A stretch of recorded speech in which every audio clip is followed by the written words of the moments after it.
যারা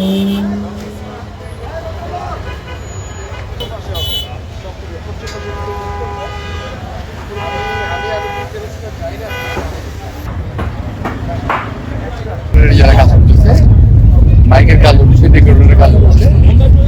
আর তুমি বলছো সার্বিক, কি বলছো নিরাপত্তা বিষয়টা তো আমরা নিশ্চিত করার চেষ্টা করতেছি। সবকিছু আমাদের হাতে নাই।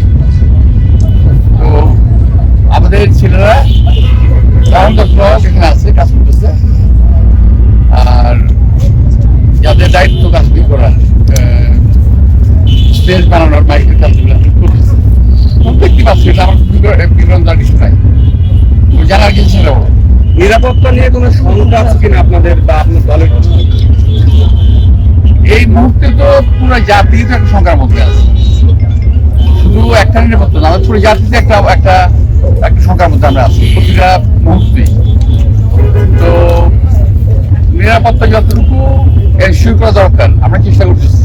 বাকিটা আলাদা। সরকারের পক্ষ থেকে কেমন সহযোগিতা করা হচ্ছে? সহযোগিতা কেমন করা হচ্ছে বলতে আমরা তো সহযোগিতা নেই। তারেক রহমানের আগমন বাংলাদেশের রাজনীতিতে কতটা ইম্প্যাক্ট ফেলবে বলে আপনি মনে করেন? আমার কি মনে হয় যে আমাদের অ্যাক্টিং চেয়ারম্যান আসাটা রাজনীতি ইম্প্যাক্ট হবে না?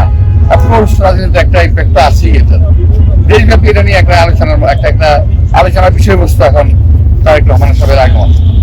এটা তো ইম্প্যাক্ট অফকোর্স আছে। এটা লাখো মানুষের সমাগমের একটা পরিকল্পনা হচ্ছে, এত মানুষের আমরা লাখো মানুষের সমাগমের পরিকল্পনা আমরা করি নাই।